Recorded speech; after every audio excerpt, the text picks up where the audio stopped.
गजाननं भूतगणादिसेवितं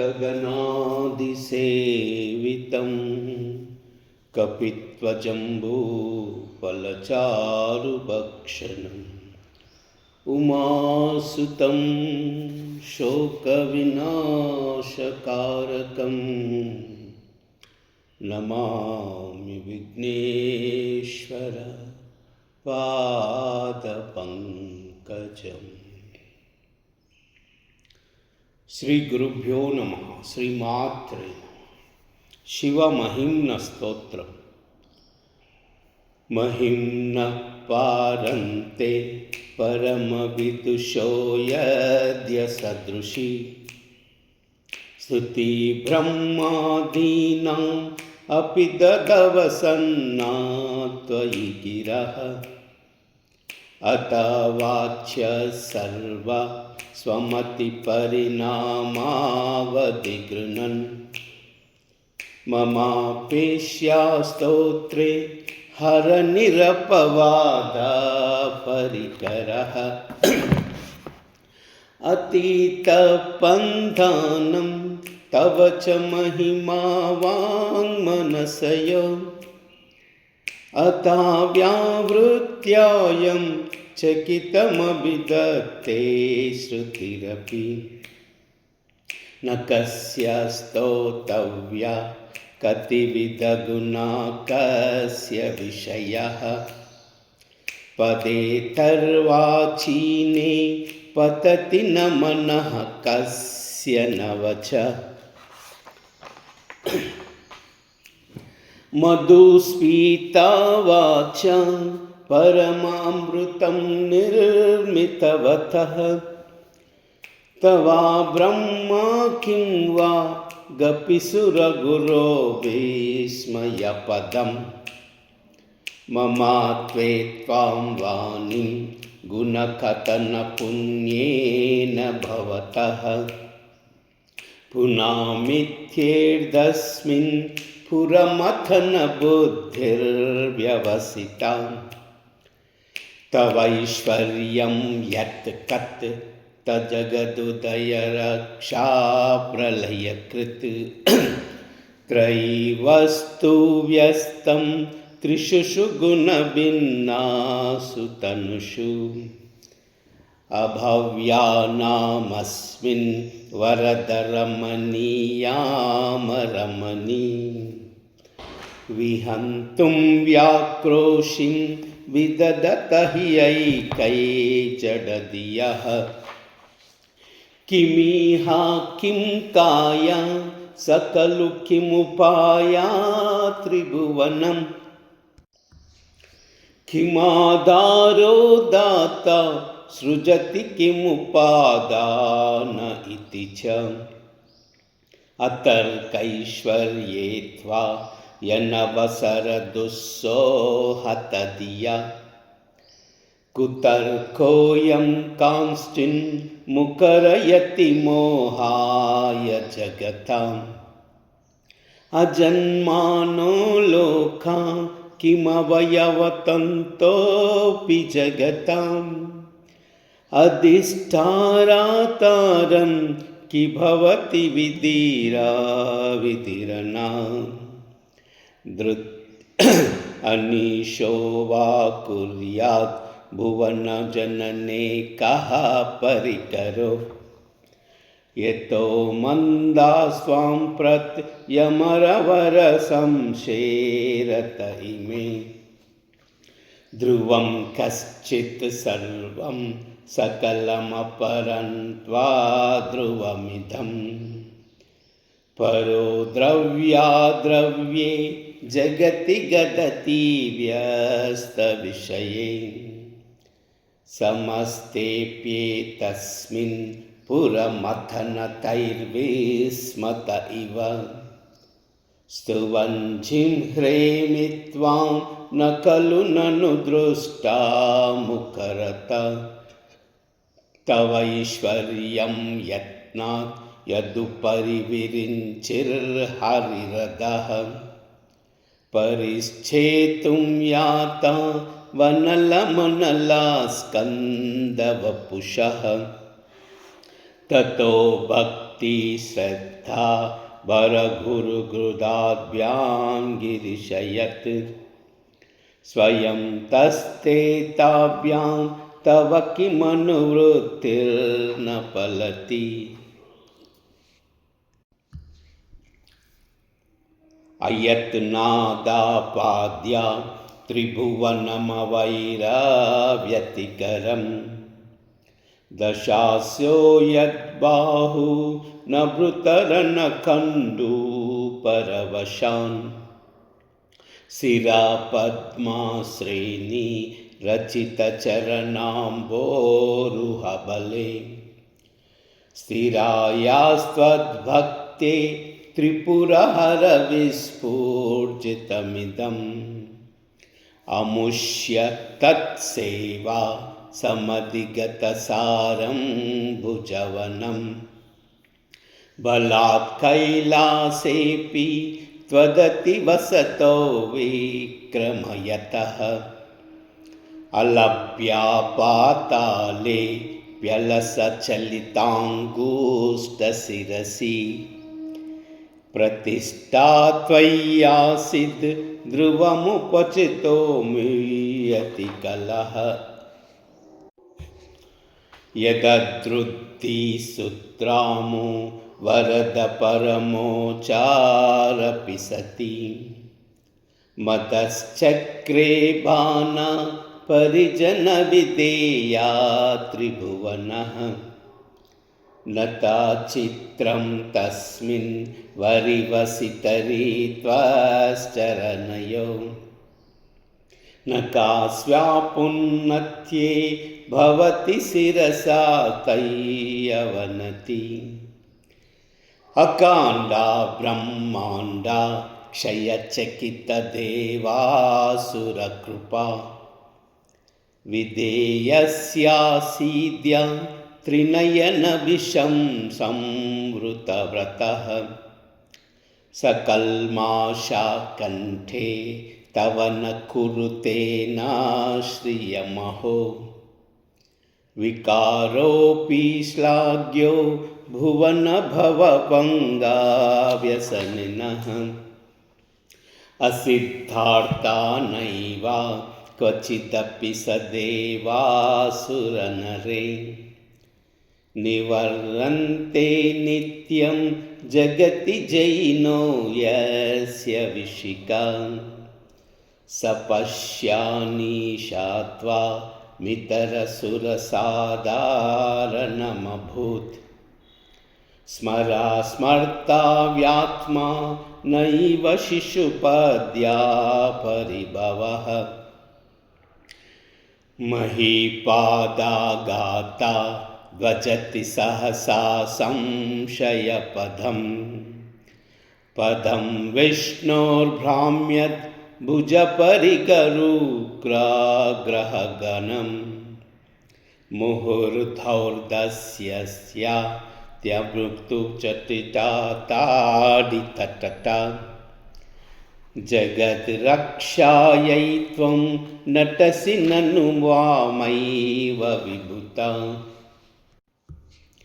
वियद्व्यापीतारा गणगुणितफेनोद्गमरुचि प्रवाहो वारं यः पृषतलग्रदुष्टा शिरसि ते जगद्विदीपाकारं जलधिवलयं तेन कृतमी त्वनेनैवो नेयं धृतमहिमदिव्यं तव वपुः रथोक्षीणीयन्ता शतधृतिरगेन्द्रो धनुरथो रदाङ्गे चन्द्रार्कौ रथचरणपानीशर इति दिदक्षो कोऽयं नो त्रिपुरतृणमाडम्बरविधि विधेयै क्रीडन्त्यो न खलु परतन्त्रा प्रभुधियः हरिस्ते साहस्रं कमलभलिमाताय पदयो यदेको नेतस्मिन् निजमुदहरा नेत्रकमलं गतो भक्त्युद्रेका परिणतिमसौ चक्रवपुषा त्रयाणां रक्षायै त्रिपुरहर जागर्ति जगतां क्रतौ सुप्ते जाग्रत् त्वमसि फलयोगे क्रतुमतां क्व कर्मा प्रध्वंस्तं फलति पुरुषाराधनमृते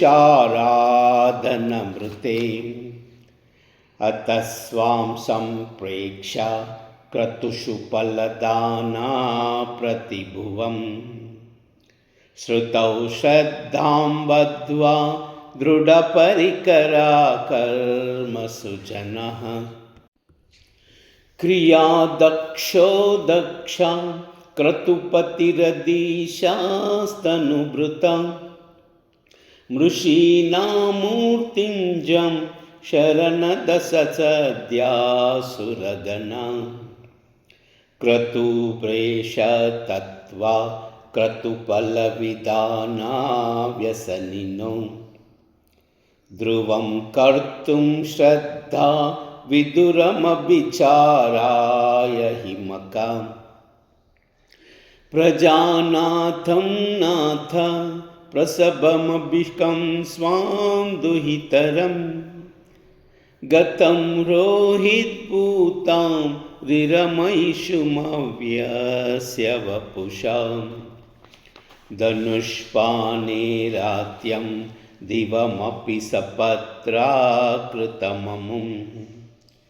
त्रसं तन्तेद्यापि त्रजति न मृगाव्यादरभसा स्वकल्याणासंशौ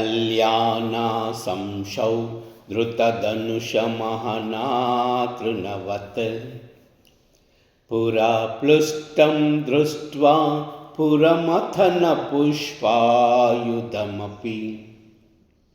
यदि सैन्यं देवी यमनिरतदेहार्तघटना दवैति त्वां मद्दा बत वरदमुग्धायवतयः श्मशानेष्वा क्रीडा स्मरहरपिशाचा सहचरा चिताभस्मालेपा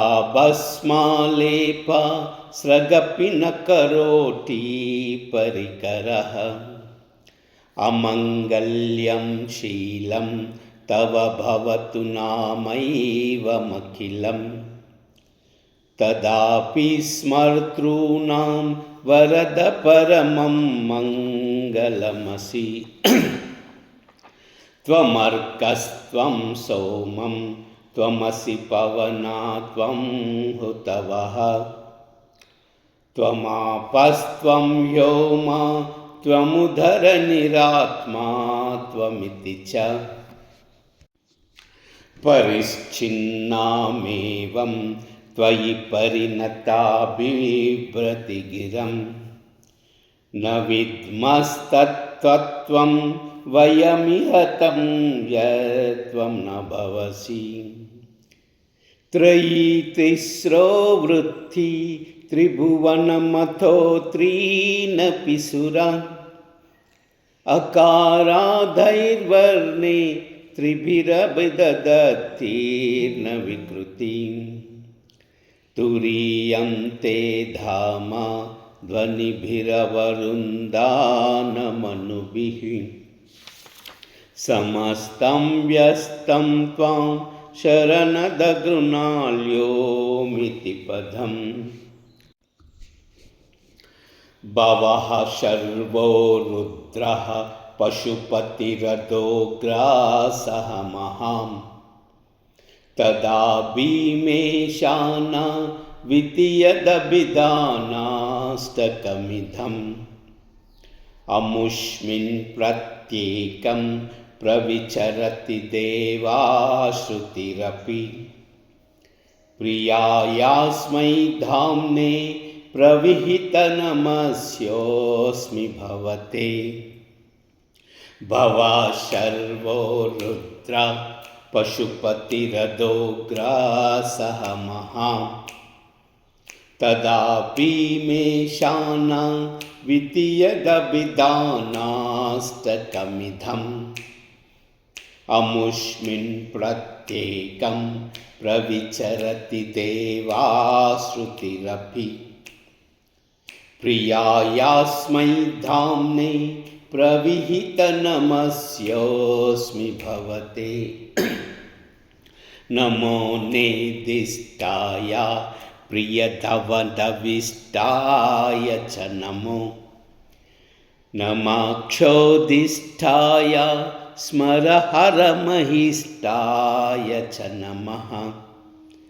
नमो वर्षिष्ठाय त्रिनयनयविष्टाय च नमो नमः सर्वस्मै ते तदितमितशर्वाय च नमः बहुलरजसे विश्वोत्पत्त्यौ भवाय नमो नमः प्रबलतमसे तत्संहारे हराय नमो नमः जनसुखकृते सत्वोद्रिक्तौ मृडाय नमो नमः प्रमहसि पदे निश्रैगुण्ये शिवाय नमो नमः बहुलरजसे विश्वोत्पत्त्यौ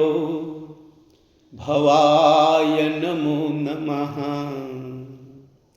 प्रबलतमसे तत्संहारे हराय नमो नमः जनसुखकृते सत्वोद्रिक्तौ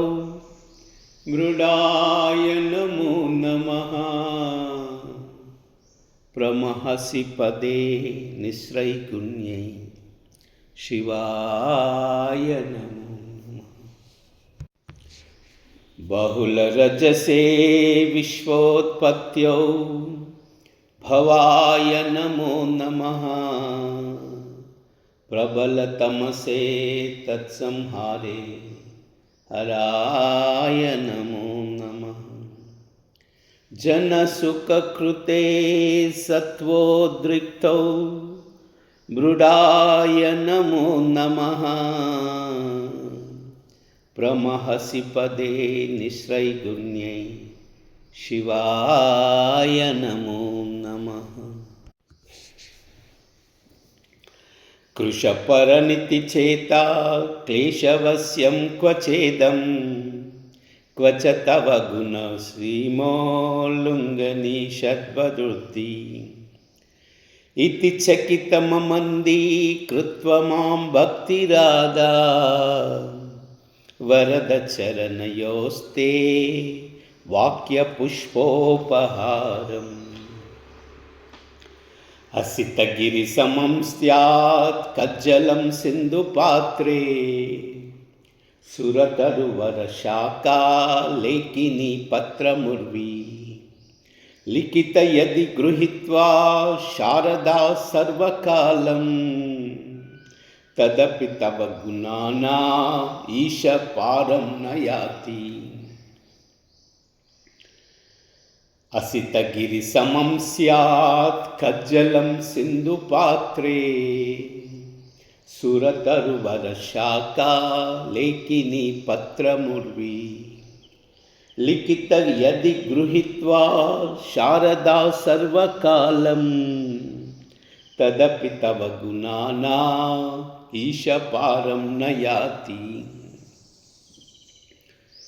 असितगिरिसमं स्यात् कज्जलं सिन्धुपात्रे सुरतरुवरशाखा लेखिनी पत्रमुर्वी लिखित यदि गृहीत्वा शारदा सर्वकालं तदपि तव गुणानाम् ईश पारं न याति असुरसुरमुनीन्द्रैः अर्चितस्येन्दुमौले ग्रहितगुणमहिम्नो निर्गुणस्येस्य रस्या सकलगणवरिष्ठा पुष्पदन्ताभिधाना रुचिरमलग्रहकृत्वैः स्तोत्रमेतच्चकार अहर हर नवद्यं दुर्जटे स्तोत्रमेतत् पठति परमभक्त्या शुद्धचित्तः पुमान्या स भवति शिवलोके रुद्रतुल्यस्य दात्रा प्रचुरतरतनायुः पुत्रवान् कीर्तिमांश्च अहर हर नवद्यं दुर्जटे स्तोत्रमेतत् पठति परमभक्त्या शुद्धचित्तः पुमान्या स भवति शिवलोके रुद्रतुल्यस्य दात्रा प्रचुरतरतनायुः पुत्रवान् कीर्तिमांश्च अहरनहरवाद्यं दुर्जटे स्तोत्रमेतत् पठति परमभक्त्या शुद्धचित्तः पुमान्या स भवति शिवलोके रुद्रतुल्यस्य दात्रा प्रचुरतरतनायुः पुत्रवान् कीर्तिमांश्च महेशानापरो देवो महिम्नानापरास्तुति अघोरानापरो मन्त्रो नास्ति तत्त्वं गुरो परम् महेशानापरो देवो महिम्नानापरास्तुति अघोरानापरो मन्त्रो नास्ति तत्त्वं गुरो परम् अघोर महेशानापरो देवो महिम्नानापरास्तुति अघोरानापरो मन्त्रो नास्ति तत्त्वं गुरो पदम् दीक्षादानं तपः तीर्थं ज्ञानं यागादिका क्रिया महिम्नस्तव पाठस्य कलां नार्हान्ति षोडशी कुसुमदशननामा सर्वगन्धर्वराजा शिशु शशिधरमौले देवदेवस्य दासा सकलु निजमहिम्नो भ्रष्ट एवास्यरोता स्तवनमिदमकार्षि दिव्यं महिम्ना कुसुमदशननामा सर्वगन्धर्वराजा शिशु शशिधरमौले देवदेवस्य दासा सकलु निजमहिम्नो भ्रष्ट एवास्य रोषा स्तवनमिदमकार्षि दिव्यं महिम्ना कुसुमदशननामा सर्वगन्धर्वराजा शिशु शशिधरमौले देवदेवस्य दासा सकलु निजमहिम्नो भ्रष्ट एवास्य श्रोषा स्तवनमिदमकार्षि दिव्यं महिम्ना सुरवरमुनिपूज्यं स्वर्गमोक्षैकहेतुं पठति यदि मनुष्या प्राञ्जलिं नान्यचेता व्रजति शिवसमीपं किन्नरैस्तूयमाना स्तवनमिदमगोमुखं पुष्पदन्तप्रणीतम् असमाप्तमिदं स्तोत्रं पुण्यं गन्धर्वभाषितम् अनौपम्यं मनोहारी शिवमीश्वरवर्णनम्। इत्येषा वाङ्मयी पूजा श्रीमत्शङ्करपादयो अर्पिता तेन देवेश, प्रियतां मे सदा शिव। इत्येषा वाङ्मयी पूजा श्रीमत्शङ्करपादयो अर्पिता तेन देवेश,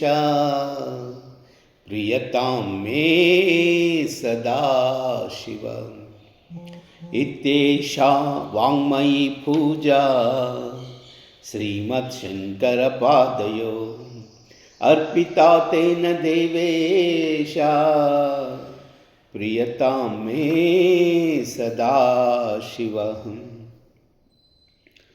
तव तत्त्वं न जानामि कीदृशोऽसि महेश्वरः, यादृशोऽसि महादेव, तादृशाय नमो नमः। तव तत्त्वं न जानामि कीदृशोऽसि महेश्वरः, यादृशोऽसि महादेव, तादृशाय नमो नमः। तव तत्त्वं न जानामि कीदृशोऽसि महेश्वरः, यादृशोऽसि महादेव, तादृशाय नमो नमः। एककालं द्विकालं वा त्रिकालं यः पठेत् नरः, सर्वपापविनिर्मुक्ता शिवलोकमहीयते। श्रीपुष्पदन्तमुखपङ्कजनिर्गतेन स्तोत्रेण किल्बिषहरेण हरप्रियेण, कण्ठस्थितेन पठितेन समाहितेन सुप्रीणितो भवति भूतपतिर्महेश। श्रीपुष्पदन्तमुखपङ्कजनिर्गतेन स्तोत्रेण किल्बिषहरेण हरप्रियेण, कण्ठस्थितेन पठितेन समाहितेन सुप्रीणितो भवति भूतपतिर्महेश। श्रीपुष्पदन्तमुखपङ्कजनिर्गतेन स्तोत्रेण किल्बिषहरेण हरप्रियेण,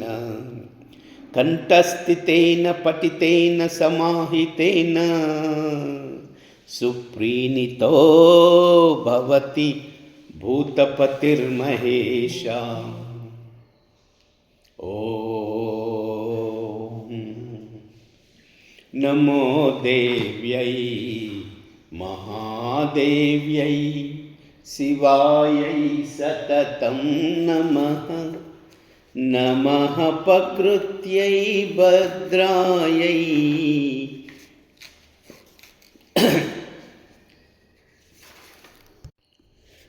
नमो देव्यै महादेव्यै शिवायै सततं नमः। नमः प्रकृत्यै भद्रायै नियता प्रणता स्मृतां रौद्रायै नमो नित्यायै गौर्यै धात्रै नमो नमः। ज्योत्स्नायै चन्दुरूपिण्यै सुकायै सततं नमः। कल्याण्यै प्रणतां वृद्ध्यै सिद्ध्यै कुर्मै नमो नमः। नैऋत्यै भूभृतां लक्ष्मै शर्वाण्यै ते नमो नमः। दुर्गायै दुर्गपारायै सारायै सर्वकारिण्यै ख्यात्यै तदैव कृष्णायै धूम्रायै सततं नमः। अतिसौम्यातिरौद्रायै नतस्तस्यै नमो नमः। नमो जगत्प्रतिष्ठायै देव्यै कृत्यै नमो नमः। सर्वमंगला सर्वमंगलमांगल्ये शिवे सर्वार्थसाधिके शरण्ये त्र्यंबिके देवी नारायणी नमोस्तुते। एतत् सर्वं श्रीमाता पादचरणार्पणमस्तु। लोकाः समस्ताः सुखिनो भवन्तु, सर्वे जनाः सुखिनो भवन्तु। सर्वमंगल।